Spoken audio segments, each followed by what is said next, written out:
Hello दोस्तों, कैसे हो सब लोग। दोस्तों स्वागत है आज के सेशन में केस सिनारियो का। CA inter students, case scenario का ये है सेशन नंबर 2। तो मैंने आपके साथ पिछली क्लास में केस सिनारियो 5 तक कंप्लीट कर लिया था। आज हम करेंगे केस सिनारियो 6। यस, ये रहा आपके सामने।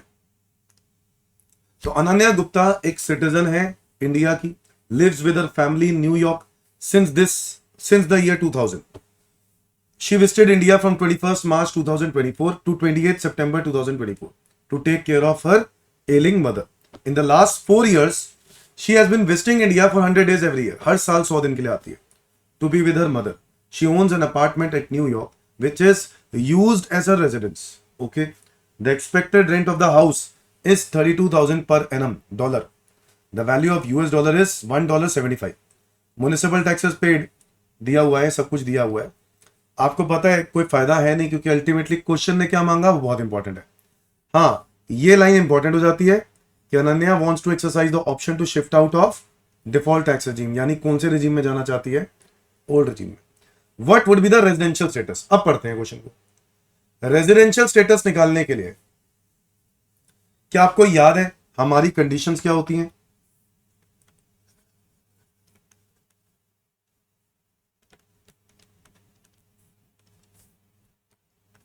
रेजिडेंशियल स्टेटस निकालने के लिए क्या कंडीशन होती हैं? या तो 182, अब citizen of India lives with family in New York since the year 2000, और वो ऑन अ विजिट आ रही है, on a visit. Indian citizen comes to India on a visit. बच्चों, ऑन अ विजिट वाले केस में ना 182 डेज वाली कंडीशन पूरी करनी होती है। अब आप चेक करो कि 2024-25 में उसका स्टे इंडिया में कितना है। 21 मार्च यानी 24-25 की अगर हम बात करें तो अप्रैल में पूरा हो गया 30 डेज, मई में 31, जून में 30, जुलाई में 31 और अगस्त में 31, सितंबर में 28। तो इस हिसाब से देखा जाए तो उसका स्टे इंडिया में 30, 31, 30, 31, 31, 28, 181 डेज बना।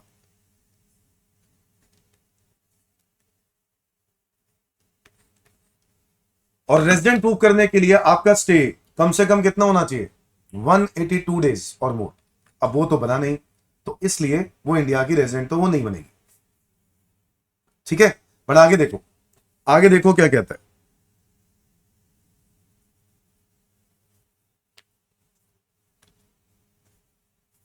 आगे वो कहती है कि उसकी इंडिया से कोई इनकम है क्या।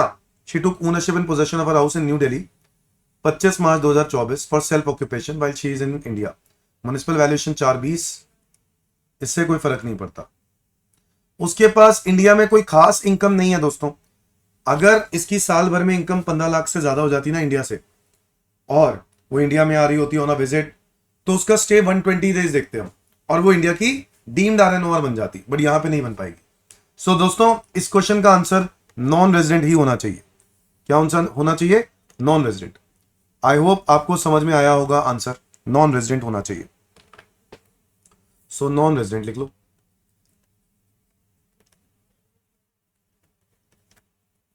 आगे आ लो।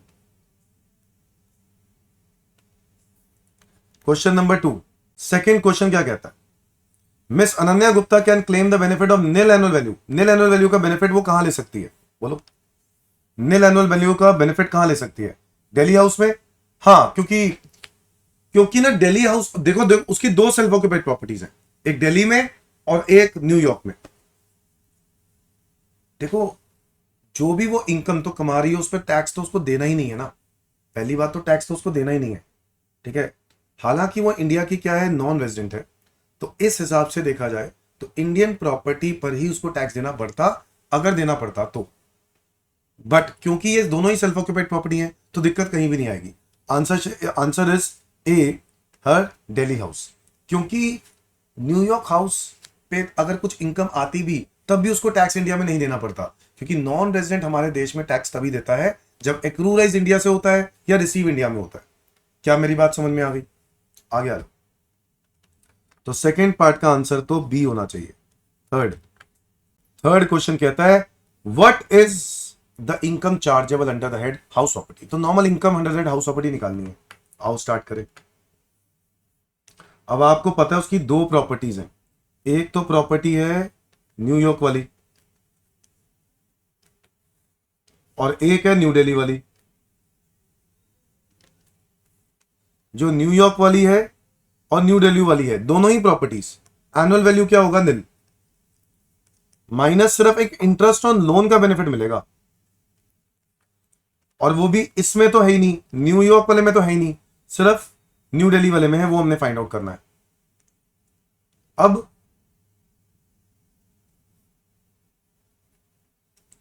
आप चेक करो इंटरेस्ट ऑन लोन।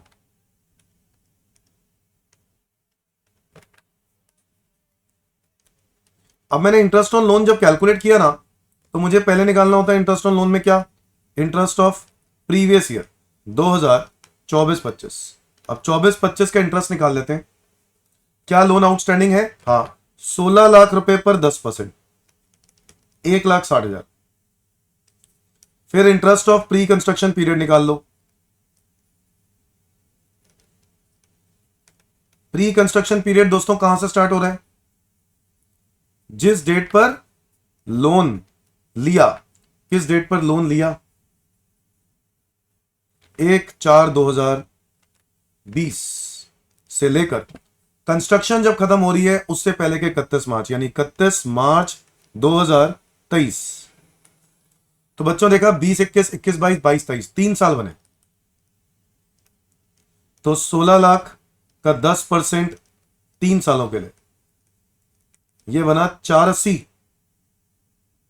और इसको डिवाइड कर देंगे 5 सालों में। तो जिस साल में कंस्ट्रक्शन खत्म हो रही है उस साल से डिडक्शन मिलनी स्टार्ट हो जाएगी। तो इस 24-25 में मिलेगी मुझे 480 divide by 5, 96। 96 plus 160 is equal to 256। हालांकि आपको याद है सेल्फ ऑक्यूपाइड प्रॉपर्टी में आपको मैक्सिमम इंटरेस्ट की डिडक्शन कितनी मिल सकती है? 2 लाख। तो यहां पे सिर्फ मुझे 2 लाख रुपए की डिडक्शन मिलेगी। मैं यहां पे 2 लाख रुपए का इंटरेस्ट क्लेम कर लूंगा। तो मेरा आंसर यहां पे हो गया नील, यहां हो गया -2 लाख। अच्छा, एक और प्रॉपर्टी है दोस्तों मुंबई में, उसको एरियर्स मिल रहे हैं उससे 3 लाख। तो जिस साल में मिलते हैं एरियर्स उस साल में टैक्सेबल हो जाता है। तो 3 लाख रुपए के जो एरियर्स मिल रहे हैं वो मैं लिख लेता हूं, एरियर्स 3 लाख, और उस पर 30% की स्टैंडर्ड डिडक्शन माइनस कर दो। तो बच्चों ये इनकम आई 210। मैंने दोनों इनकम को सेट ऑफ कर दिया। मेरी ओवरऑल इनकम अगर बोलूं तो कितनी आएगी? 10,000 रुपए। 10,000 रुपए इज माई आंसर। थर्ड का डी, 10,000। समझ में आया कि नहीं? Next question. Assuming for the purpose of this question miss Ananya Gupta has let out her flat in New York during 6 months, April to September, when she is in India for a sum of $6,000. Such rent was received in a bank account in New York and then remitted to India. Okay, what would be the income under the house property? तो अगर ये मान के चले कि इस question में मान के चले कि Ananya Gupta has let out her flat 6 महीने के लिए, अगर उसने प्रॉपर्टी लेट आउट कर दी है, सो कौन से टाइम के लिए लेट आउट कर दी है? अप्रैल से लेके सितंबर। बट एक और बात बताओ, क्या यह बात क्लैरिफाई हो चुकी है कि जो न्यूयॉर्क वाली प्रॉपर्टी है इस पर टैक्स इसलिए नहीं लगेगा क्योंकि आप इंडिया के क्या हो? Non resident. नॉन रेजिडेंट कहीं से भी इनकम कमाए उसको टैक्स इंडिया में पे नहीं करना होता। सो आंसर जो रहेगा ना वो अभी भी 10,000 ही रहेगा। फोर्थ का ए, आंसर विल रिमेन सेम, 10,000। समझ में आया? क्योंकि नॉन रेजिडेंट है ना, अब वो किराए पर दे भी दिया तो उस पर टैक्स वो वहीं देगा, हमारे इंडिया के अंदर नहीं देगा। Is that clear everyone? आगे आ जाओ। Case scenario 7।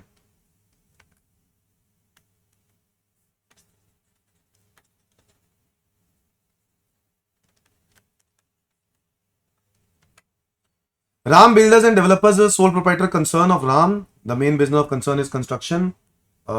ऐसे करके दिया हुआ है और आपको ये कुछ यूनिट्स दिए हुए हैं कि उसकी प्रॉपर्टीज हैं और उसमें से कुछ ने कुछ किराए पर दिया, कुछ नहीं दिया, ये सब बातें दी है।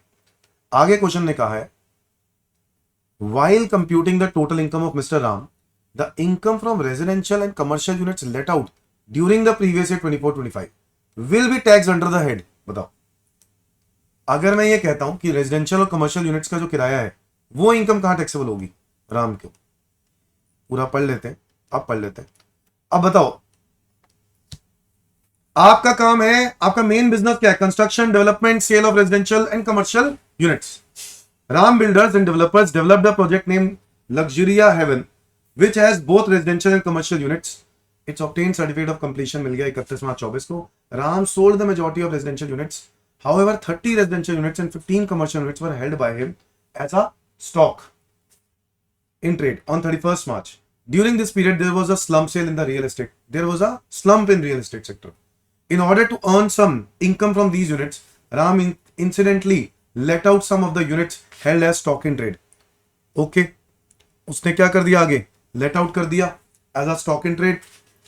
बच्चों आगे देखो, the details of units constructed, sold and held as law stock in trade are given as under। तो आप बताओ, आपका काम तो कंस्ट्रक्शन का था और किराए पर देने का काम नहीं था, बेच देते का काम था। कंस्ट्रक्शन करते थे, बेच देते थे। आपने इस साल कुछ इंसिडेंटली लेट आउट किया प्रॉपर्टी और उसमें रेंट इनकम कमाई, तो बताओ ये इनकम कहां टैक्सेबल होगी। आपको याद है मैंने बताया था rental income is always taxable under the head house property. जो रीसेंट अमेंडमेंट है उसके ऊपर है ये question, rental income is always taxable under the head house property. तो ये जो पहला पार्ट है इस क्वेश्चन का, इसका हमेशा आंसर क्या रहेगा, ए। ये अमेंडमेंट पे है, मैं करवा चुका हूं क्लास के अंदर कि अगर आप रेंट पे देने का काम भी करते हो ना तो भी हाउस प्रॉपर्टी में ही जाएगा। Is that clear everyone? Next question, what would be the tax treatment of vacant residential and commercial units held as stock in trade. 31 March तक आपके पास जो वेकेंट रेजिडेंशियल और कमर्शियल यूनिट्स पड़े हैं as a stock in trade, उसका क्या होगा। बच्चों जो वेकेंट रेजिडेंशियल और कमर्शियल यूनिट पड़े हैं तो उस पे सरकार फिलहाल टैक्स नहीं लेगी, पता है कब तक, 2 साल। कितने साल, 2 इयर्स। कंप्लीशन होने के 2 इयर्स। तो कंप्लीशन कब हुई थी, 31 मार्च 24। 31 मार्च 26 तक हमें कोई दिक्कत नहीं आएगी। बट इसके बाद अगर आपको याद हो, मैंने ये बात बताया हुआ है क्लासेस के अंदर कि 2 साल तक तो गवर्नमेंट कहता है कोई बात नहीं, बट 2 साल के बाद जो प्रॉपर्टीज पड़ी हुई है स्टॉक इन ट्रेड की तरह, उसकी इनकम टैक्सेबल हो जाएगी। और वो इनकम, उसका जो फेयर रेंटल है वैसे ही जो हम लोग रेंट निकालते हैं, तो वो सेक्शन नंबर 23(5) लग जाएगा, सॉरी 23(4) लग जाएगा, more than 2 residential house property. इस क्वेश्चन में देखें आंसर क्या है, the vacant residential unit would be deemed to be let out and expected rent would be deemed as annual value. देखो वो कह रहा है स्टॉक इन ट्रेड 31 मार्च 25 तक है और मैं कह रहा हूं कितने साल तक, 2 साल। 2 साल होता है फ्रॉम द डेट ऑफ, तो यहां पर 2 साल खत्म होते हैं 31 मार्च 26 तक।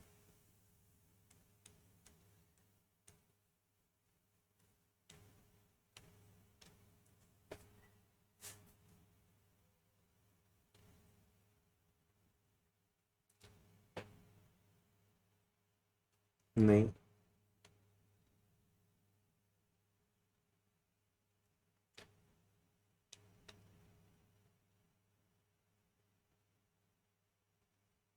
सी होना चाहिए इसका आंसर, थर्ड पार्ट का, सॉरी सेकंड क्वेश्चन का सी इसका आंसर होना चाहिए, करेक्ट आंसर। बताओ क्यों, क्योंकि मैंने बताया ना 2 साल तक तो कोई टैक्स नहीं लगना नहीं चाहिए। तो अभी वो जिस ईयर की पूछ रहे हैं और इस ईयर का आंसर इन्होंने लिख दिया कि इसका आंसर इस साल के लिए नहीं होगा, तो इसका आंसर होगा सी।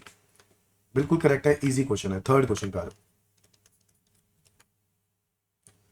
What would be the full value of consideration respect of sale of units to Mr. Gaurav for purpose of computing PGBP? Transfer of units. गौरव को क्या सस्ते में बेचा है, कुछ बात करी है, कह रहा है Gaurav out of the residential unit sold 5 residential unit was sold to his friend Gaurav who is a real estate developer 15 Feb 2025 को 20 लाख रुपए, stamp duty value of each is 23 lakh. अच्छा तो इसके हिसाब से देखा जाए तो एक फ्लैट पे आप 110% तक का होता ना वैल्यू, तो आपने 22 लाख का बेच सकते थे और आपने आपने 20 लाख का बेचा और स्टैम्प ड्यूटी वैल्यू 23 है। तो ये जो 3 लाख, ये जो स्टैम्प ड्यूटी वैल्यू है,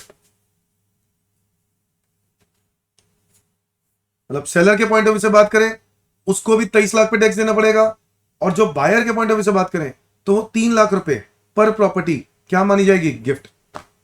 बट आगे देखो क्या लिख रहा है, however the agreement of sale was entered on 1st 11 on which the date of stamp duty value was 22। अच्छा, Mr. Ram received 1 lakh by way of account pay check draft on 1/11/24 from गौरव। लो जी, सही काम कर दिया भाई साहब ने। Stamp duty value क्या consider करेंगे, 22 और 20 तो 110%। तो भाई साहब इसको कुछ भी टैक्सेबल नहीं होगा मिस्टर गौरव को। मिस्टर गौरव को अगर हम बात करें, मिस्टर गौरव के पॉइंट ऑफ व्यू से बात कर रहे हैं, नहीं, टू मिस्टर गौरव, मतलब गौरव को बेचने पर क्या फुल वैल्यू ऑफ कंसिडरेशन होगी, तो फुल वैल्यू ऑफ कंसिडरेशन क्या होगी बोलो, 20 लाख ही रहेगी, है कि नहीं, 20 लाख ही रहेगी। जब गौरव को हम लोगों ने बेचा तो 20 लाख मल्टीप्लाई बाय 5 है तो 1 करोड़ रुपए,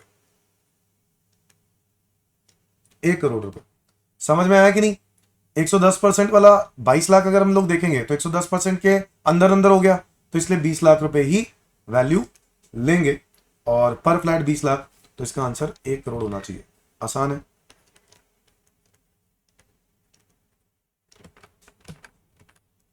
बीस लाख मल्टीप्लाई बाय 5।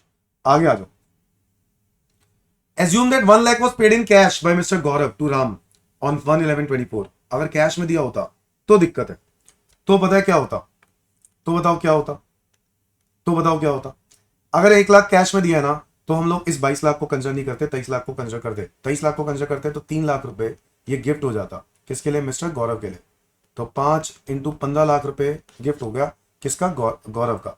और अगर हम बात करें कितनी सेल कंसिडरेशन मानी जाएगी, तो उस केस में 23 लाख मानी जाती, 23 मल्टीप्लाई बाय 5, तो आंसर हो जाता 115 करोड़, 115 लाख, ये हो जाता। चेक करें क्वेश्चन क्या है। क्वेश्चन ने बोला है कि गौरव को कितना टैक्सेबल होगा, तो 15 लाख रुपए है ना गिफ्ट, जो डिफरेंस आ रहा है 3 लाख रुपए इंटू 5, 3 लाख रुपए इंटू 5, नहीं,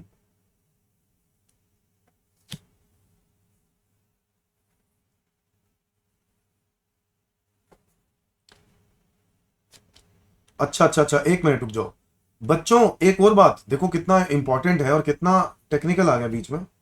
ये 15 लाख रुपए टैक्सेबल हो जाता, बट प्रॉब्लम पता है क्या है, कि जिसको आप बेच रहे हो वो भी कौन है, वो भी कौन है, वो भी फ्लैट का ही काम करता है भाई साहब। हाँ सुनो ध्यान से, आप अगर प्रॉपर्टी खरीद रहे हो, सामने वाला पर्सन प्रॉपर्टी ही बेचता है और आप भी प्रॉपर्टी का ही काम करते हो, तो ये डिस्काउंट माना जाएगा। क्या माना जाएगा, डिस्काउंट। वैसे आप क्या काम करते हो मैटर नहीं करता, उसने जिसने बेचा उसने प्रॉपर्टी बेची और वो बेचने का ही काम करता है। Is that clear. तो अगर उसने सस्ते में बेच दी तो इसको डिस्काउंट माना जाएगा। क्या माना जाएगा, डिस्काउंट। तो ये गिफ्ट नहीं माना जाएगा गौरव के लिए, तो इसलिए टैक्सेबल नहीं होना चाहिए, नहीं होना चाहिए। ठीक है ठीक ठीक ठीक, ये टैक्सेबल नहीं होना चाहिए। इसका आंसर होगा, इसका आंसर होगा D, nil, D nil. But उसका रीजन क्या है, 50, सॉरी, इसका आंसर क्या होगा, डी निल, क्योंकि 56(2)(10) is not applicable. Yes correct है, करेक्ट है भाई साहब, निल। बात समझ में आ गई, रीजन समझ में आ गया। क्योंकि आपने ये बात याद होगी ना कि भाई अगर उस चीज का वो काम करता है, कौन, सामने वाली पार्टी उस चीज का क्या करती है, काम करती है, क्योंकि वो डेवलपर है, तो उसका वो स्टॉक इन ट्रेड है, और अगर उसका स्टॉक इन ट्रेड है तो उसको वो सस्ते में अगर दे रहा है तो सामने वाली पार्टी के लिए डिस्काउंट माना जाएगा, गिफ्ट नहीं माना जाएगा। फोर्थ क्वेश्चन का आंसर ये देखो, the provision of 56(2)(10) are applicable to the assessee in case where property is a capital asset of the assessee. In this case, since Gaurav is a real estate developer, the residential unit will be his stock in trade and not capital asset. Hence, 56(2)(10) is not applicable. Is that clear everyone? ये scenario 8 पे आ जाओ।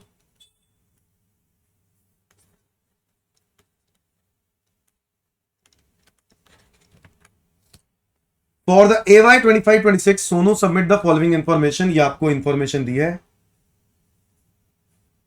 Question ने क्या मांगा है? Which of the building income is chargeable to tax under the head house property. बताओ, आपको बताना है कौन सी building income house property head में टैक्सेबल होगी। एक चेन्नई में बिल्डिंग है, एक चेन्नई में बिल्डिंग है और एक कोची में रेंट दिया हुआ है। Municipal taxes paid by tenant.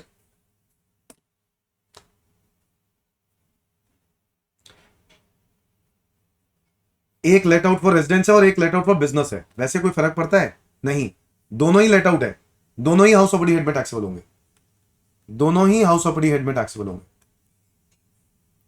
कह रहा कौन से होगा? दोनों ही होंगे। तो फर्स्ट क्वेश्चन का आंसर होना चाहिए सी। फर्स्ट क्वेश्चन का आंसर होना चाहिए सी। यस, है कि नहीं? तो थ्योरी क्वेश्चन आ गया यार, सीधा सीधा। Second, which of the following payments expenditure is allowable as deduction while computing income under that house property incurred in respect of building at Chennai and Kochi। तो आपको बताना है किन खर्चों की आपको डिडक्शन मिल जाएगी। तो बताओ। देखो, जो म्युनिसिपल टैक्स टेनेंट पे करता है उसकी डिडक्शन नहीं मिलती। Mister Ramu for building at Chennai and paid by Sonu for building at Kochi. Sonu, Sonu ही तो ओनर है, और अगर सोनू पे कर रहा है तो इस प्रॉपर्टी का जो म्युनिसिपल टैक्स है उसकी डिडक्शन मिल जाएगी 4,000 की। टेनेंट वाले की डिडक्शन नहीं मिलेगी। बाकी तो standard deduction, interest on loan की डिडक्शन तो मिलती है। तो इस क्वेश्चन का आंसर होना चाहिए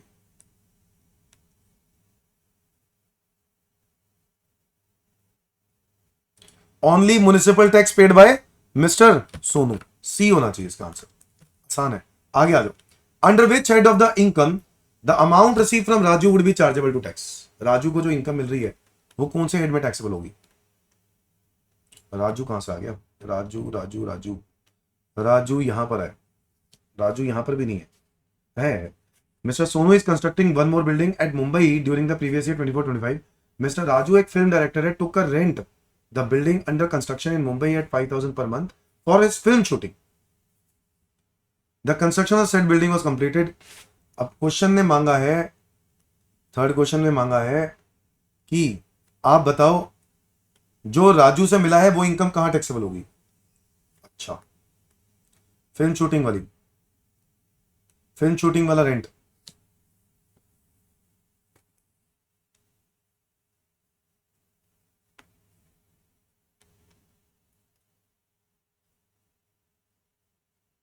mister Sonu is a real estate developer and letting out property is not the business of Sonu. आप फिल्म शूटिंग के लिए आपने प्रॉपर्टी किराए पर दी, तो ये इनकम कहां टैक्सेबल होगी? बच्चों देखो, ये आपका काम है ही नहीं। आपने किराए पर दी, बट किराए पर फिल्म शूटिंग के लिए दी, कहां जानी चाहिए? Other sources. कहां जाना चाहिए? Other sources. तो थर्ड क्वेश्चन का आंसर सिंपल ही है, अदर सोर्सेस। फोर्थ क्वेश्चन,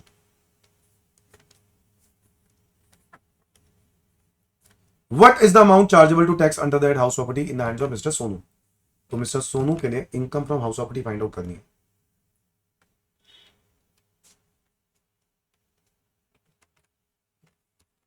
दोनों प्रॉपर्टीज के लिए सिर्फ एक ही? दोनों के। तो यहां पर मैं क्या करूंगा, एक चेन्नई और एक कोची। सबसे पहले लिखते हैं जीएवी। जीएवी के लिए हमें क्या चाहिए? एमवी, एफआर, एसआर और एआर। एमवी कितना दिया है? 35, एफआर 31, एसआर 36 और actual rent. Actual rent received कितना है? 38। Whichever is higher? 35। Whichever is less? 35। Whichever is higher? 38। तो जीएवी तो होना चाहिए पहले पार्ट का 38।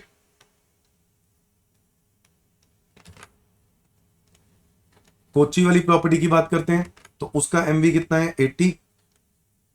फेयर रेंट कितना है? 7। फेयर रेंट है 82। स्टैंडर्ड रेंट कितना है? 70। और एक्चुअल रेंट कितना है? 68। Whichever is higher? 82 whichever is less 70, whichever is higher 70, minus municipal taxes paid by tenant. Tenant ने जो पे किया उसकी रिडक्शन तो नहीं मिलेगी, बट कोची वाली प्रॉपर्टी में मिल जाएगी 4000।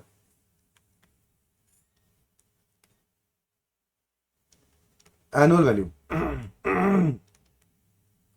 ये आ गया 38 और ये आ गया 66, minus standard deduction 30%,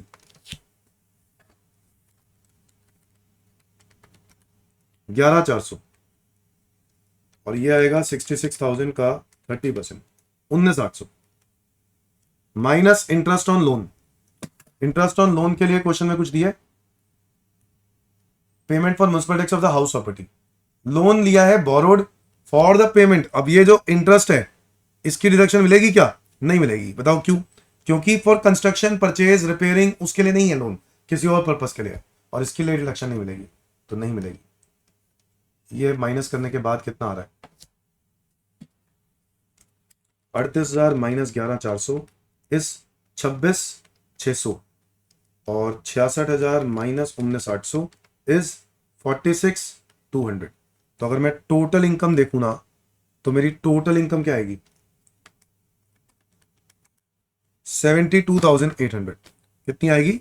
72,800 total.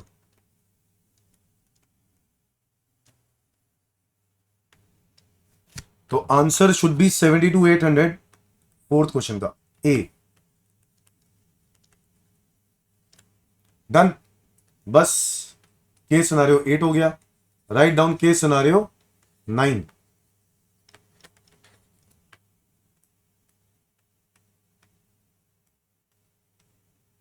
Mister Ganesh एक सैलरीड पर्सन है, 3 घर हैं उसके, थाने में, महाराष्ट्र, राजस्थान और रतलाम मध्य प्रदेश। ये 3 प्रॉपर्टीज आपको दी हुई हैं, और काफी बड़ा क्वेश्चन है, ठीक है।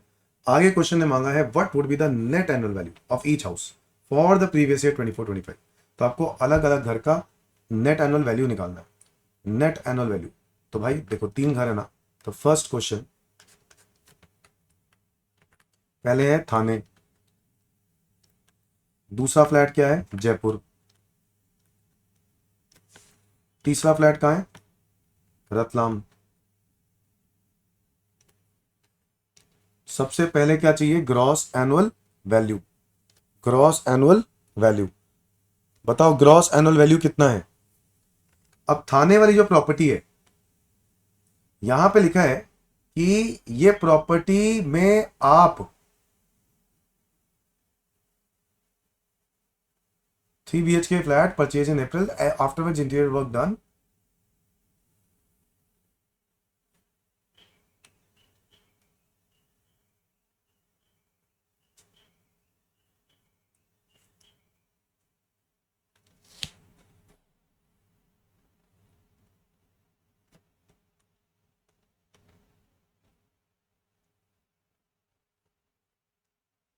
थाने वाली प्रॉपर्टी के लिए ना रेंट की बात ही नहीं हो रही। इसका मतलब है ये प्रॉपर्टी सेल्फ ऑक्यूपाइड है, तो इसका तो जीएवी नीला आएगा। माइनस जयपुर वाली प्रॉपर्टी की अगर हम बात करें, तो जयपुर वाली प्रॉपर्टी के लिए फेयर रेंट भी दिया है, और ये भी दिया है कि कितना हमने किराए पर दी है प्रॉपर्टी। देखो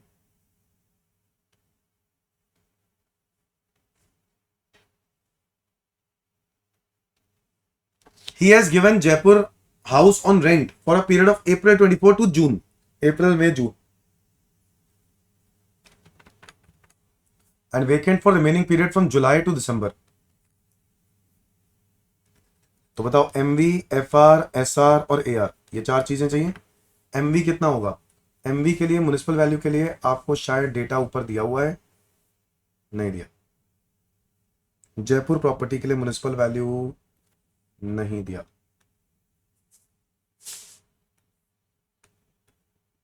ये रहा, शायद नहीं, इसमें भी नहीं है। तो MV तो हो गया 0, अगर नहीं है तो MV क्या हो गया? 0।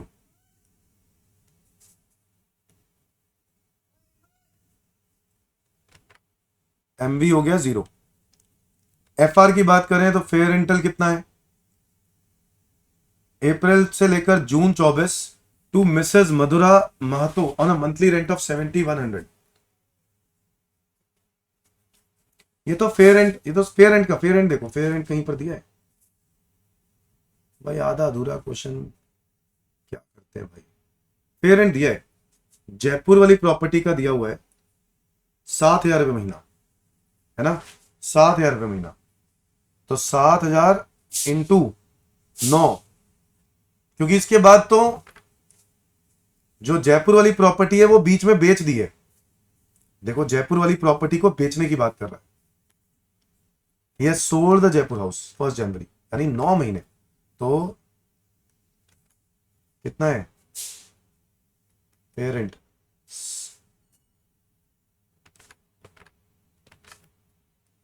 7,000 मल्टीप्लाई बाय 9, 63।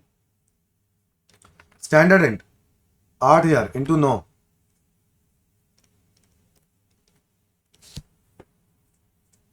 72।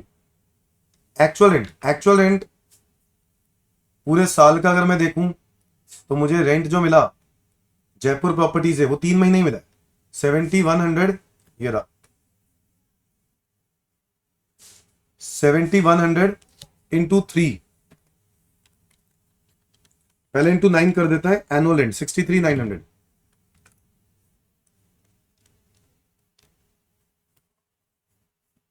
अब माइनस कर दो इसमें से 6 महीने का किराया, 42,600,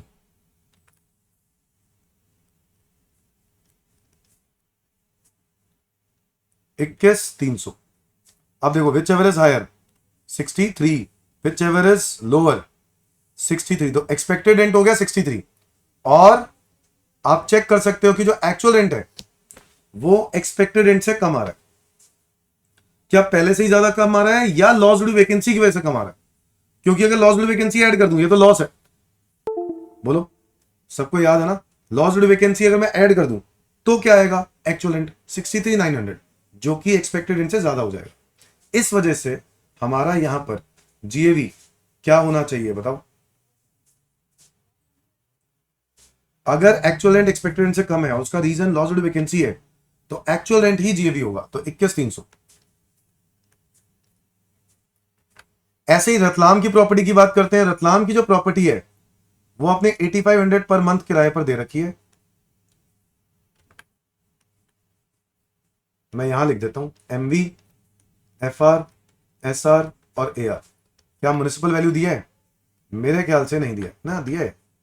अरे म्युनिसिपल वैल्यू भी दिया भाई, जयपुर के लिए भी दिया था। अरे 6,800 इंटू 12, सॉरी 6,800 इंटू 9, 61,200। कुछ गड़बड़ तो नहीं कर दी? 61,200, विच एवर इज हायर। अच्छा फिर भी ठीक है, सही आ गया, कोइंसिडेंटली ठीक आ गया। म्युनिसिपल वैल्यू रतलाम की बात करें तो 7200 इंटू 12, 86,400। एफआर की बात करें तो 7,500 इंटू 12, 90,000। एसआर की बात करें तो 7,300 इंटू 12, 87,600।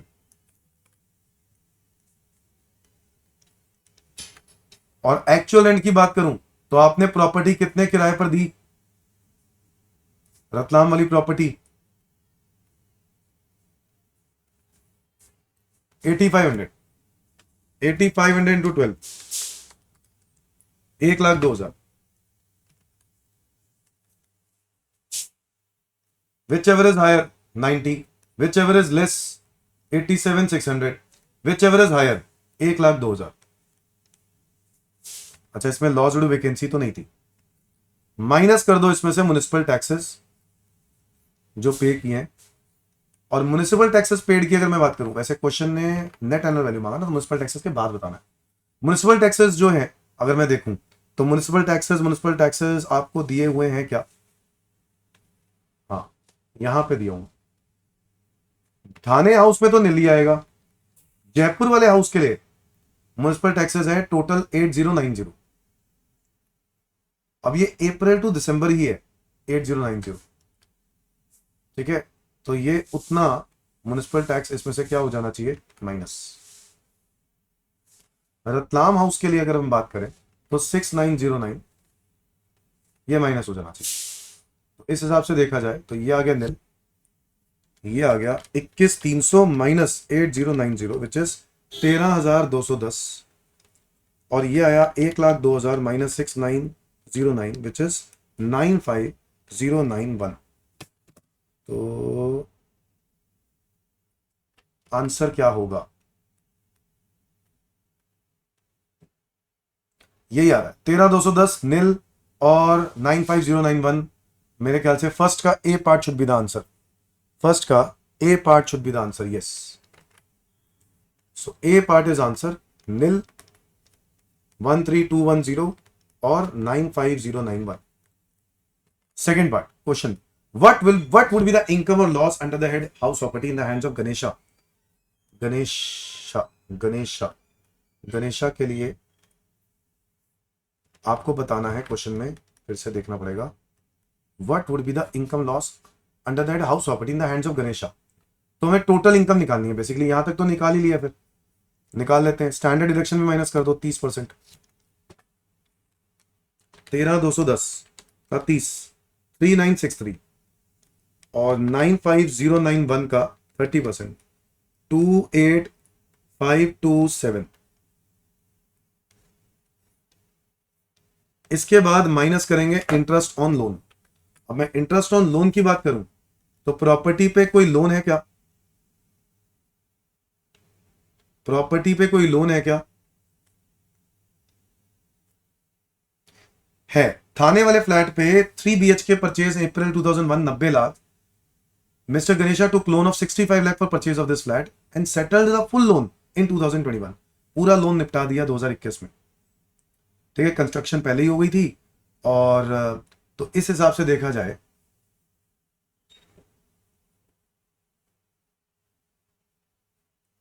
65 लाख रुपए की जो प्रॉपर्टी है उसमें इंटरेस्ट ऑफ प्रीवियस, अब यही बताना नहीं होगा हमें कि क्या ये लोन चुका दिया या नहीं, ये कहीं ना कहीं लिखा होगा।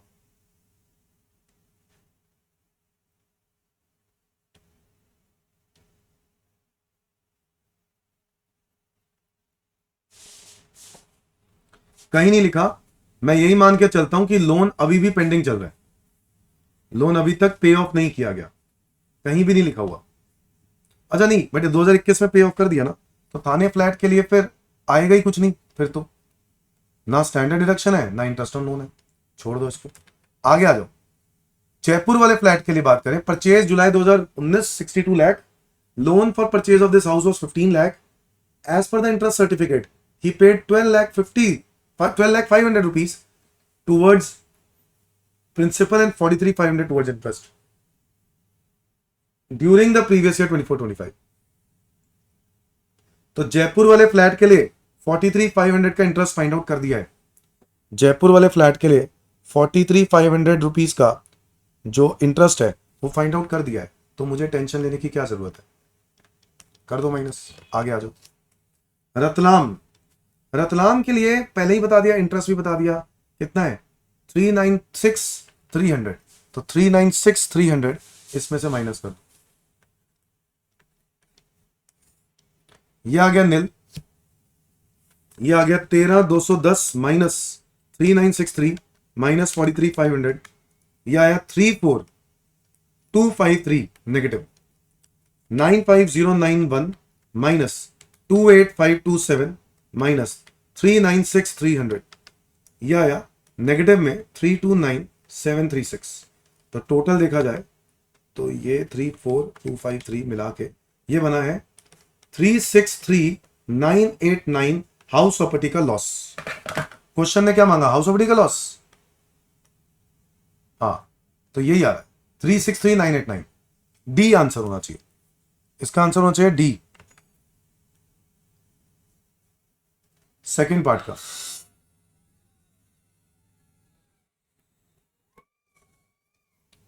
थर्ड पार्ट पे आ जाओ, third part, how much amount to be carry forward a loss from house property under subsequent assessment year. Subsequent assessment year के लिए मैं कितना लॉस को कैरी फॉरवर्ड कर सकता हूं। देखो, आप पहले बात तो ये क्लियरली क्वेश्चन में लिख दिया है कि आप ओल्ड regime में शिफ्ट हो गए हो, है ना। और ओल्ड regime में अगर शिफ्ट हो गए हो ना, तो ऐसे केस में आप लेट आउट प्रॉपर्टी में मतलब टोटल हाउस प्रॉपर्टी के अंदर आप 2 लाख रुपए तक का लॉस कैरी फॉरवर्ड कर सकते हो। कितने तक का? 2 लाख का।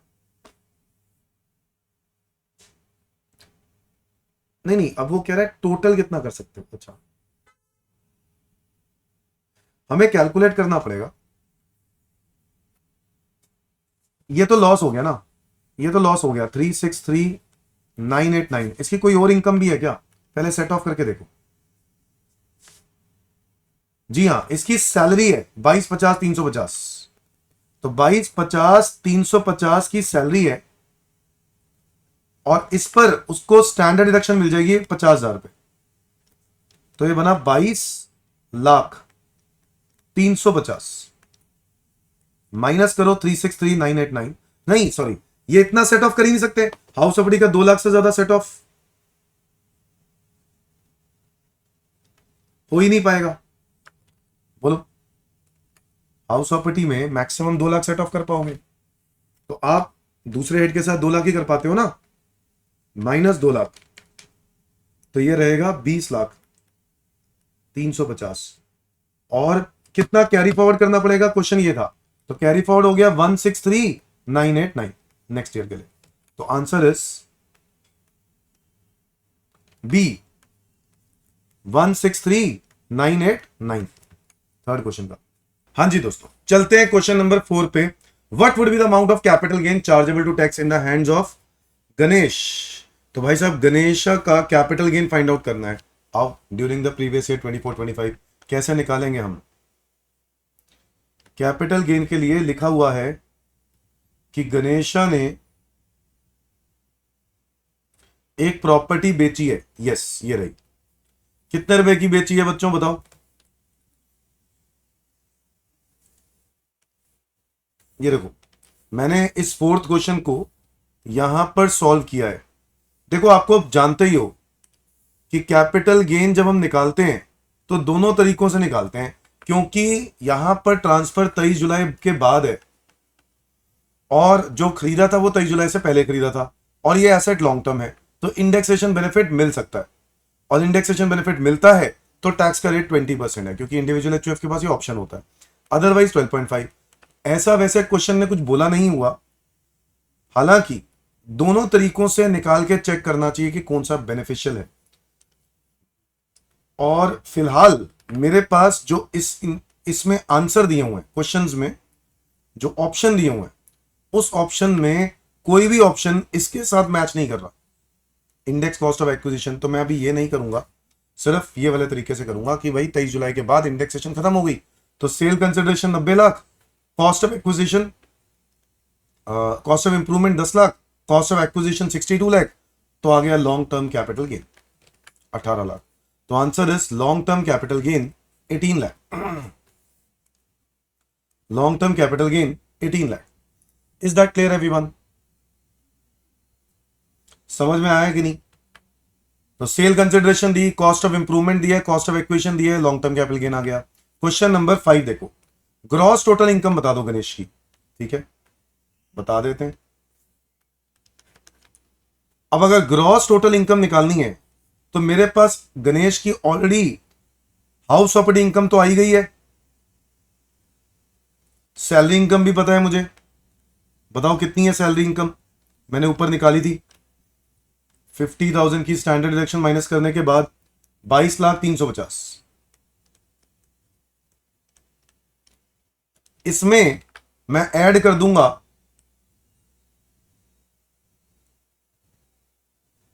ये 2 लाख रुपए का हाउस प्रॉपर्टी लॉस जो मैं सेट ऑफ कर सकता हूं। कितना? 2 लाख। ये सेट ऑफ कर दिया, प्लस मैं इसके अंदर ऐड करने वाला हूं, क्या पता है? अभी अभी जो मैंने कैपिटल गेन निकाला, लॉन्ग टर्म कैपिटल गेन, कितना? 18 लाख रुपए। ठीक है जी, तो कुल मिला के ये मेरी इनकम होगी। और तो मेरे को लगता है क्वेश्चन में दिया नहीं कुछ।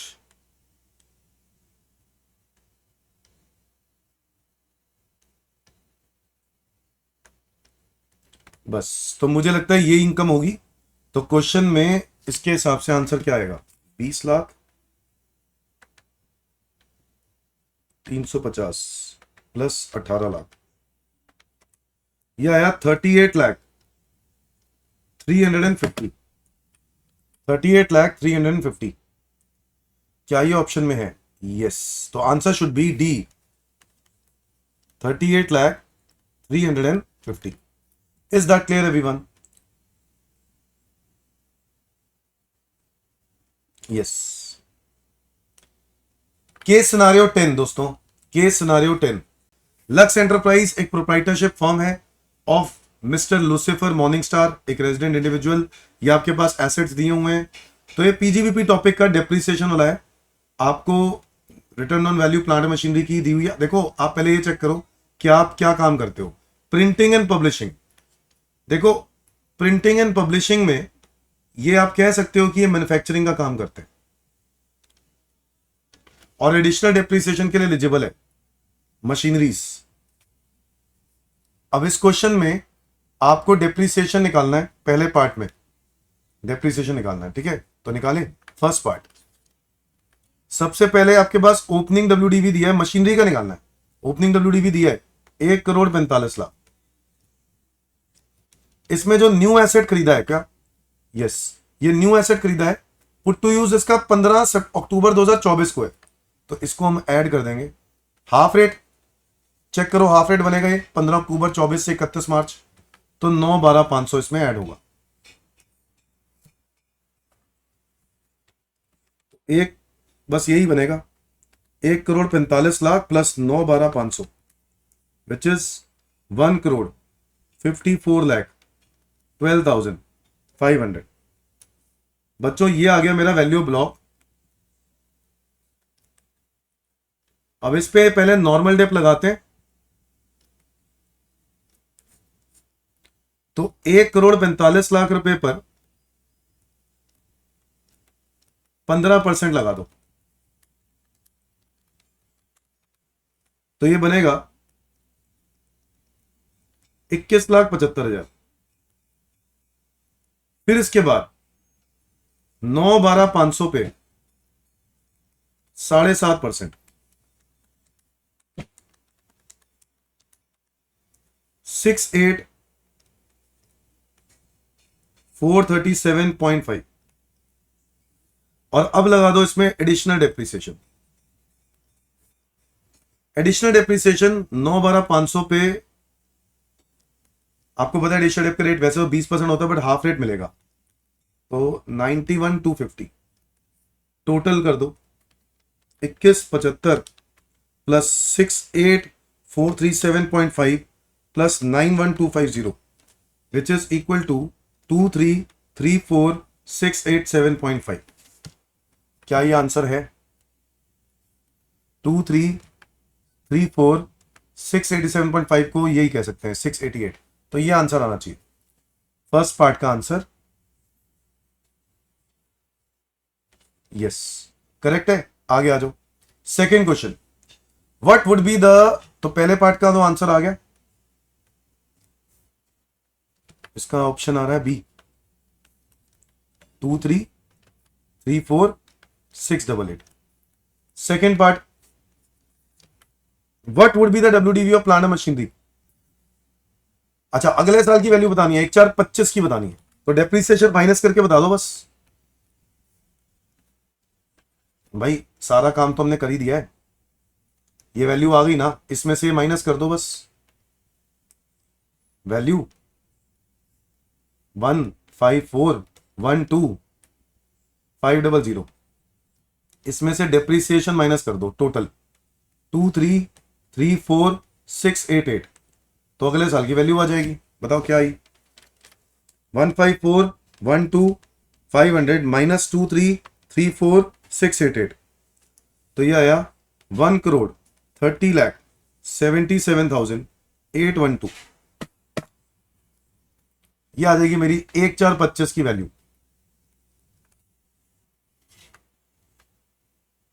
सी होना चाहिए इसका आंसर, करेक्ट, सी होना चाहिए इसका आंसर। आओ देखते हैं।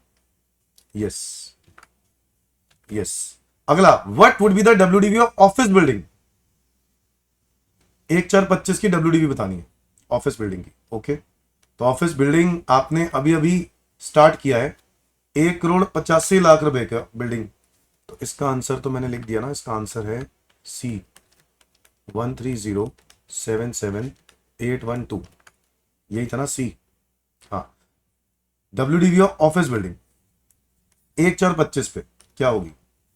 आप पहले बताओ, बिल्डिंग आपने जो खरीदी है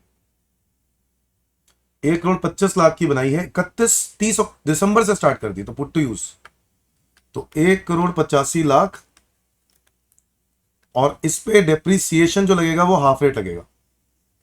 क्यों? क्योंकि 30 दिसंबर को पुट टू यूज हुई है, और इस पे 5% लगेगा। फिर हाफ, फुल पे बिल्डिंग पर लगता है 10, हाफ पे लगेगा 5, तो 1,85,00,000 का 5%, 9,25,000।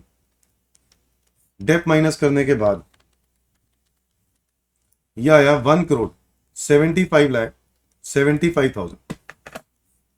यह आ गई 1,4,25 की वैल्यू। बिल्डिंग पे एडिशनल डेप तो लगता नहीं, तो इसका आंसर होना चाहिए 1,75,75 सी होना चाहिए। चेक करें, यस, सी, 1,75,75,000। समझ में आया कि नहीं दोस्तों? केस सिनारियो की स्पीड चली रही है, कंप्लीट करते हैं और आगे case scenario 11।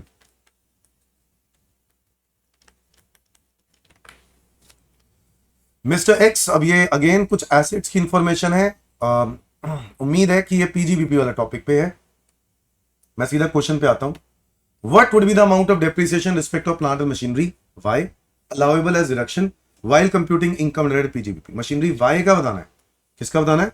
Amount of depreciation respect of machinery Y allowable as deduction while computing income related PGBP. तो मशीनरी वाई, ये रही मशीनरी वाई, इस पे डेप्रिसिएशन की बात कर रहा है। क्वेश्चन ने क्लियरली बोल दिया है कि आप मैन्युफैक्चरर हो, एक मैन्युफैक्चरर हो, ओके, तो एडिशनल डेप तो मिलेगा, एडिशनल डेप मिलेगा। बट ये बात भी ध्यान रखनी है कि कहीं आप न्यू रिजीम में तो नहीं हो, क्योंकि डिफॉल्ट रिजीम में एडिशनल डेप नहीं मिलता है,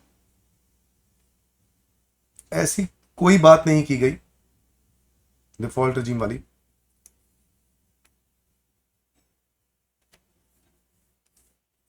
तो बताओ, 5,00,000 रुपए की प्लांट एंड मशीनरी, 5,00,000 रुपए की प्लांट एंड मशीनरी, जिसपे नॉर्मली डेप्रिसिएशन कितना होता है? 15%। बोलो हाँ या ना? प्रीवियस ईयर 23-24 एंड 24-25 के परचेज पिछले साल की है, बट पुट टू यूज आपने नहीं, पिछले साल ही पुट टू यूज हुआ है, 14 जनवरी 2024, तो पिछले साल का है। अच्छा, तो पिछले साल में अगर मैं बात करूं तो पिछले साल हाफ रेट मिला होगा डेप्रिसिएशन, हाँ या ना? हाँ, तो कितना मिला होगा? 15% के हिसाब, 7.5% के हिसाब से पिछले साल मिला होगा 37,500। बोलो हाँ या ना? और पिछले साल एडिशनल डेप्रिसिएशन भी मिला होगा, है ना? एडिशनल डेप मिला होगा 5,00,000 रुपए पर, कितना? 10%, क्योंकि put to use less than 180 है ना। पिछले साल के हिसाब से सोचो, 23-24 के हिसाब से, यस और नो? तो 50,000 ये माइनस करने के बाद आज वैल्यू आ रही है 4,12,500।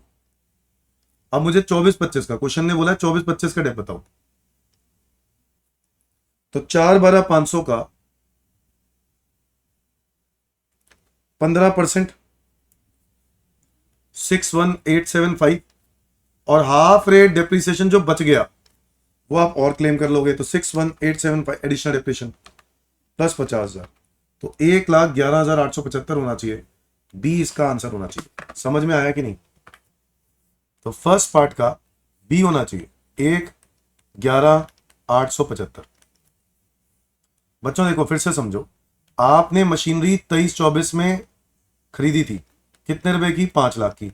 आपने उसका डेप्थ निकाल दिया, नॉर्मल डेप्थ 5 लाख, क्योंकि ये लेस देन 180 वाला केस था तो आपने इस पे 7.5% लगाया होगा और वो आया 37,500। और फिर इसके बाद आपने एडिशनल डेप्थ भी माइनस कर दिया और वो आया कितना, बोलो एडिशनल डेप्थ?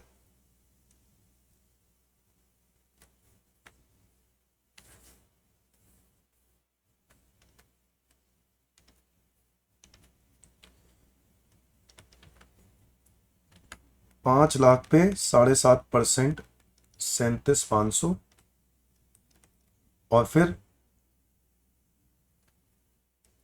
5 लाख पे 10%, 50,000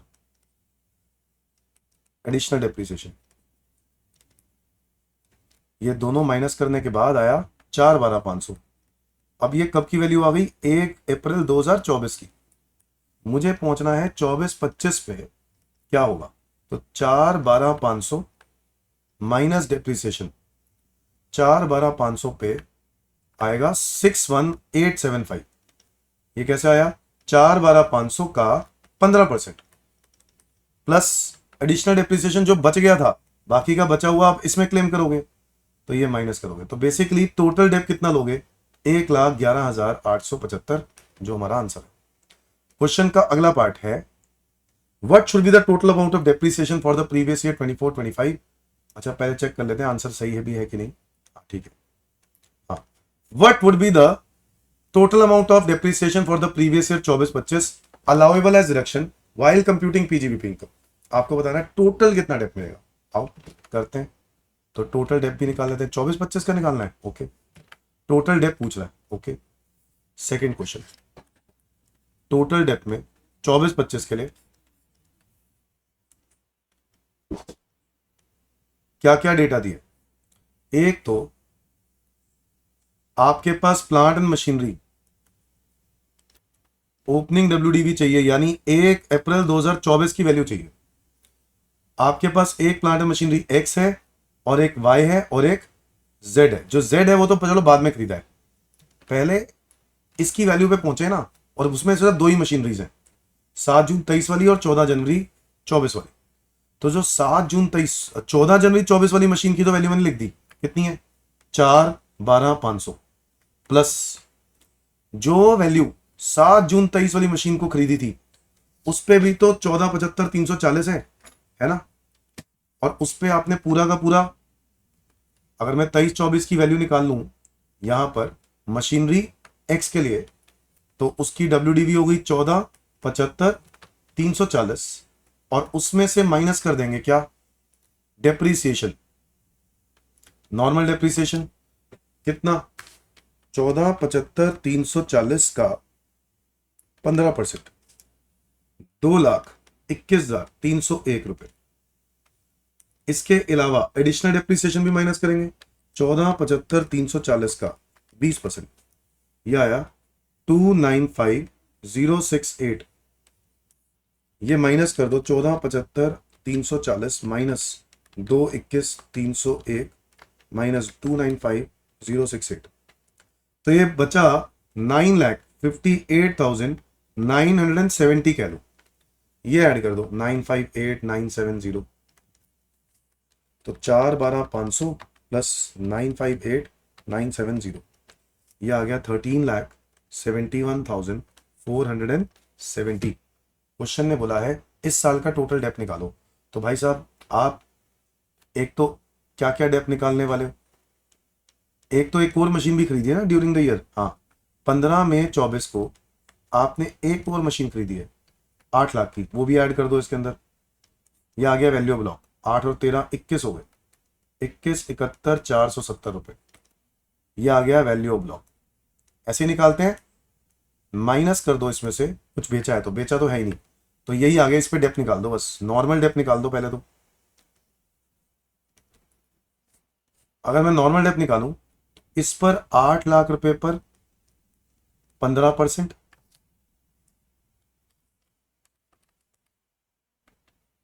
8 लाख पे ही क्यों, सब पर ही निकालना है क्योंकि सब फुल रेट वाले हैं। सिर्फ 8 लाख पे ही क्यों, सब पे एक साथ निकाल दो। 21,71,470 पे 15%, 21,71,470 पे 15%, ये बनेगा 325,720। इसके अलावा एडिशनल डिप्रिसिएशन में जो मशीनरी आपने अभी अभी खरीदी, जो एक तो वो वाला जिसका हमने डेप यहाँ पे निकाला भी था 50,000, एक तो ये वाला लेना है 50,000, है ना, जो पुरानी मशीन का अभी भी रहता है, और एक नई मशीन जो खरीदी है उस पर भी 20% मिल जाएगा नॉर्मल डेप और एडिशनल डेप। 8 लाख रुपए का, 8 लाख रुपए का कितना परसेंट? 20%, 160।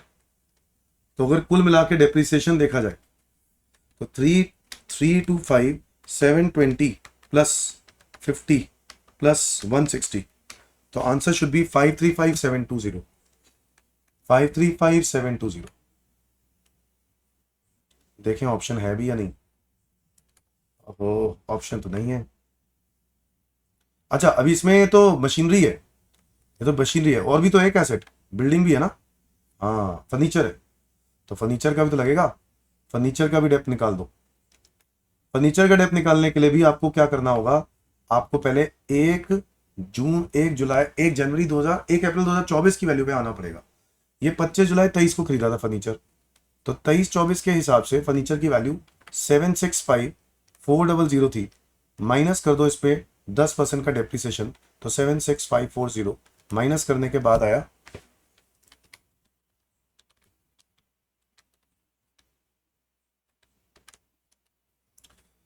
यह आया 6,88,860। और फिर ये जो आया अमाउंट, इस पे आप निकालोगे करंट ईयर का डेप्थ, तो 68,860 पर 10%, तो यही आ जाएगा 68,886। तो टोटल मिला के डेप्रिसिएशन देखें तो 535720 प्लस 68,886, तो ये तो आ गया 6 लाख रुपए में। है भी कोई आंसर ऐसा 6 लाख वाला? 6,04,606 रुपए यार है। सेकंड का डी है जो सिमिलर है, तो डी ही हमारा आंसर है। यस, वेरी गुड, तरक्की, डी ही आंसर है। 6,04,607 रुपए। Is that clear everyone? मैंने आपको सिखा दिया। देखो डेप्रिसिएशन निकाल रहे हो आप, आपको ये देखना पड़ेगा कि कोई वैल्यू 1 अप्रैल 2024 पे है या नहीं, तो पहले उस पर पहुंचना पड़ेगा। जैसे मैंने ऐसे किया, इस पे भी निकाला, फिर इस पर, इसके लिए भी निकाला फर्नीचर के लिए, तो पहले इस वैल्यू पे पहुंचो, उस पे हम लोग डेप लगाएंगे, तो ये टोटल डेप आएगा। चलो बच्चों बढ़ते हैं आगे क्वेश्चन नंबर 3 पे। Mister X wanted to know from you whether the tax is required to be deducted on professional fees paid by A, B and C. तो कोई प्रोफेशनल फीस दी है क्या? देखो, हाँ 35,000 रुपए ईच आपने ए को भी दिया, बी को भी दिया और सी को भी दिया 10 सितंबर को। मुझे बताओ दोस्तों, प्रोफेशनल फीस पे 194 जे सेक्शन लग जाता है, और इस पर लिमिट कितनी है? 30,000। 35,000 नहीं है, 35,000 दे रहा है तो 30 से ज्यादा दे रहा है। क्योंकि 30 से ज्यादा दे रहा है तो टीडीएस कटेगा, तो 35 के ऊपर भी 10% टीडीएस कटेगा 35,000 रुपए पर। तीन लोग है ना, तो 35,000 पे 10% हो गया 3500, 3500, 3500, 10,500 टोटल टीडीएस हो गया 10,500। तो answer should be D. Third question का आंसर होना चाहिए डी, 10,500। और वो कैसे आया? क्योंकि टीडीएस तो लग रहा है सेक्शन नंबर 194 जे, और इस सेक्शन के हिसाब से 30,000 रुपए की लिमिट थी और उससे ज्यादा दे रहे हो, इसलिए टीडीएस कटेगा। तो 35,000 का 10%, 3 लोग हैं, बताओ 10,500, हाँ या ना? थर्ड का डी। यस, डन बच्चों। कोई केस सिनारियो नंबर 12 पे आ गए। अब हम केस सिनारियो 12।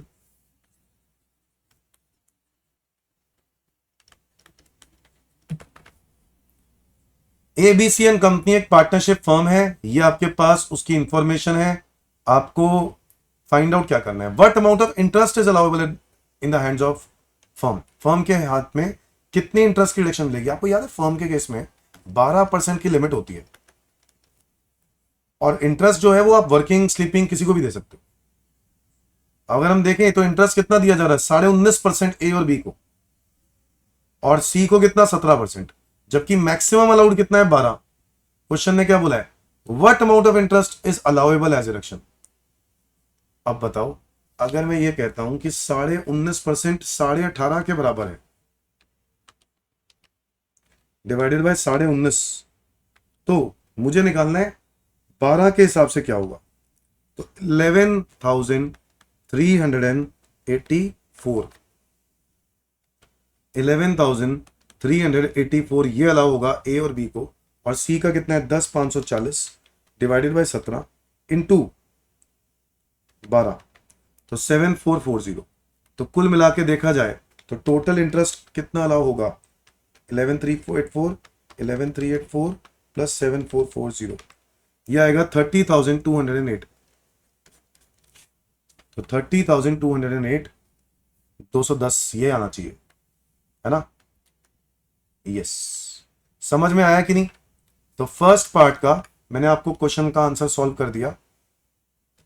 क्योंकि इंटरेस्ट 12% ही अलाउ होता है, तो हमने क्या किया, ए के लिए 19,500 का जो इंटरेस्ट है, this is equal to 18,500, this is equal to 19.5%। तो बच्चों 12% के हिसाब से कितना होगा वो हम लोगों ने निकाल लिया, 11,384। इसी तरीके से बी का भी निकाल लो, 18,500 डिवाइडेड बाय 19.5 मल्टीप्लाई बाय 12%, क्योंकि मैक्सिमम इंटरेस्ट इतना अलाउड है 11,384, दोनों में 0.6 था। ऐसे सी का निकाल लो, सी का अगर 10,540 का इंटरेस्ट है 17% के बराबर, तो बच्चों 12% के बराबर कितना होगा, तो वो भी मैंने लिख लिया है 7,440। ये जब मैं ऐड कर रहा हूं तो ये बन रहा है करीब 30,209.2। बच्चों इसको क्या कर देंगे, राउंड ऑफ, तो ये बनेगा 30,210, क्योंकि और कोई ऑप्शन है भी नहीं, आपके पास ऑप्शन ही 30,210 है। ठीक है, तो यही आंसर हो गया। तो D is the answer, 30,210। Second, what amount of remuneration not allowable as reduction in the hands of firm. Firm के हाथ में क्या रेम्युनरेशन की रिडक्शन नहीं मिलेगी। पहले बताओ रेम्युनरेशन दी कितनी है, 32,000 रुपए per month each to each partner. अच्छा, फर्म का प्रॉफिट कितना दिया, book profit 11,50। Second, book profit आपको दिया है 11,50,000। बच्चों आपको याद है कि इस पे अमेंडमेंट आ चुकी है पार्टनरशिप फॉर्म में, रेम्युनरेशन अलाउड पे। पहले 6 लाख रुपए पर 90% ऑफ 6 लाख यानी 540, और 3 लाख whichever is higher which is 540। फिर इसके बाद बैलेंस जो बच गया, कितना बच गया 550, इस पर लगा देंगे हम 60%। इतनी रेम्युनरेशन अलाउड है, तो 550 का 60%, 3,30,000। तो कुल मिला के टोटल रेम्युनरेशन कितनी अलाउड है, 770 टोटल सारे पार्टनर्स का मिला के। अगर मैं ये कह के चल रहा हूं कि बुक प्रॉफिट 11,50 है, तो ये आना चाहिए। और अभी आप सैलरी दे कितने रहे हो, 32,000 per month to each partner. तो अगर मैं इसके कैलकुलेट करूं 32,000 इंटू 12 इंटू 2, तो 768 तो वही है, और सी का अलग 120।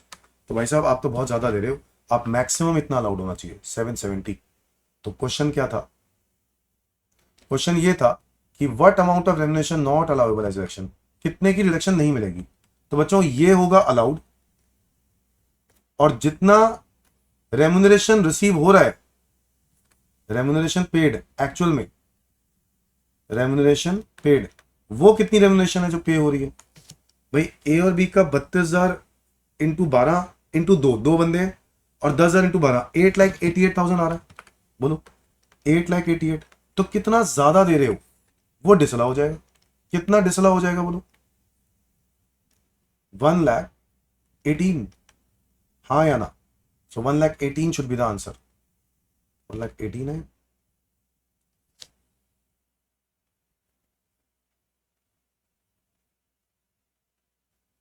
एक बारी में रेमुनरेशन फिर से देख लेता हूँ। 32,000 इंटू 12 इंटू 2 प्लस 120, 888 सही है। अ,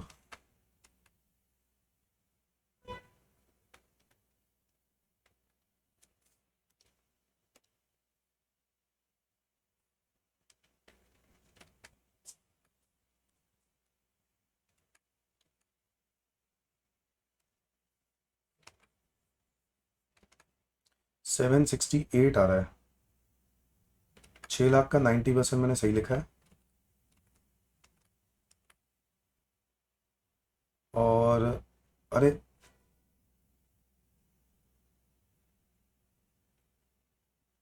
अब 6 लाख पे 330 भी ठीक है, 770 ठीक है। अरे यार ये 870 है, सॉरी अभिमान, 870। तो कितना डिसला होगा? 870 अलाउ होगा। 5 और 3 8 होते हैं ना, 870 ठीक तो है। मैंने गलत लिखा है, 870 ये मैंने ठीक लिखा है, यहाँ पे ठीक लिखा है। तो 870 के हिसाब से अलाउ होना चाहिए। और रेमुनरेशन एक्चुअल में पे कितनी की गई है? रेमुनरेशन में एक्चुअल में कितनी पे की गई है? ए और बी को 32,000 का महीना, तो 32,000 के हिसाब से इंटू 12 इंटू 2 ये दिया जा रहा है। प्लस अच्छा सी जो रेमुनरेशन दी जा रही है वो स्लीपिंग पार्टनर है। ओ सी कौन है? Sleeping partner. और स्लीपिंग पार्टनर को तो रेमुनरेशन अलाउड ही नहीं होती, तो सिर्फ इतनी अलाउड होनी चाहिए। 7 लाख कितना था? 32 32 इंटू 12 इंटू 2 768, इतनी ही अलाउ होनी चाहिए। 768 सही है। और आप ज्यादा क्लेम 870 अलाउ कर रहे हो, तो कितनी रेमुनरेशन अलाउ नहीं होनी चाहिए भाई? इसके अंदर तो सारी अलाउ हो गई, जितनी रेमुनरेशन पे करी ये तो अलाउ हो गई। तो डिसअलाउ क्या हुआ इसमें? डिसअलाउ पता है क्या हुआ? वो जो हमने स्लीपिंग पार्टनर को दिया, जो स्लीपिंग पार्टनर को दिया, कितना दिया? 1,20,000 महीने के 10, तो ये डिसअलाउ हो जाएगा। तो इसका आंसर होना चाहिए 1,20,000 ठीक है। 1,20,000 ऑप्शन में है ए, 1,20,000। थर्ड क्वेश्चन में चलते हैं दोस्तों। थर्ड क्वेश्चन क्या है आओ। What would be the due date of filing a return of income of A and C? देखो ए और सी दोनों ही केसेस में अगर मैं देखूं तो ए और सी असेसमेंट ईयर 25, देखो फर्म है, फर्म की अगर ऑडिट मैंडेटरी है ना, अगर तो फर्म की ऑडिट मैंडेटरी है ना, तो ऐसे केस में आप ये समझ लो कि आपको ये लिखा हुआ है कि ऑडिट मैंडेटरी है। अगर फर्म की ऑडिट मैंडेटरी है तो पार्टनर्स की भी ऑडिट मैंडेटरी होती है, फिर उसमें ड्यू डेट 31 अक्टूबर होती है। तो answer is C. Third question का answer is C, 31 October for both. Fourth question, what would be the income under at PGBP? लो लास्ट में पूछ ही लिया इनकम पीजीवीपी की क्या है। तो भाई साहब पीजीवीपी की इनकम निकालने के लिए आपको ऑलरेडी बुक प्रॉफिट दिया हुआ है। कितना दिया हुआ है बताओ? 1150। इसके बाद मैंने रेमुनरेशन इसमें से क्या कर दिया? Add, sorry minus. रेमुनरेशन कितना अलाउ होना था? रेमुनरेशन कितना अलाउ होना था? 7,68,000। इतना ही पे किया होगा, इतना एडबैक किया होगा, इतना ही अलाउ कर दिया, 768 ही आएगा।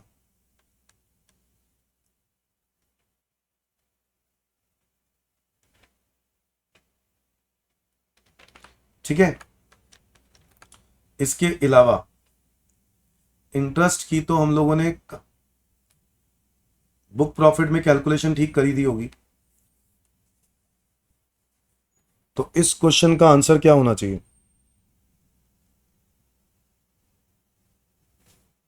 क्वेश्चन नंबर है ये 4। हाँ तो ये कितना आया बताओ?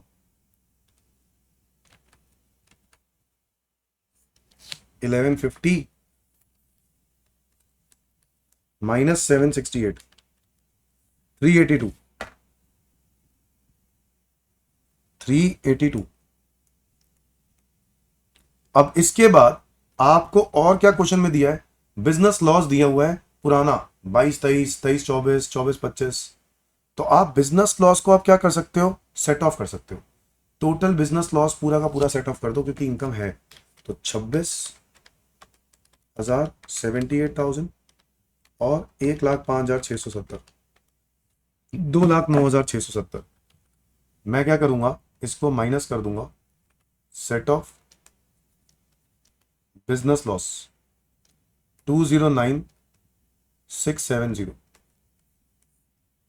और एडजस्ट करने के बाद 172,330, ये आना चाहिए आंसर, टोटल इनकम। यस, तो answer is B, 172,330। Is that clear everyone? तो ये हमारे 12 के सिनारियो एमसीक्यूज हो गए हैं। एक लास्ट सेशन लूंगा, उसके अंदर मैं 13th से लेकर आखिरी के सारे करवा दूंगा। ठीक है, सारे सारे कंप्लीट हो जाएंगे, डीटी के कंप्लीट कर दूंगा एक ही बारी में, आप लास्ट सेशन में। ठीक है, 3rd सेशन होगा, उसके अंदर सारे हो जाएंगे। आज के लिए इतना ही करते हैं, बाकी अगली क्लास मिलते हैं। ठीक है, बाय बाय।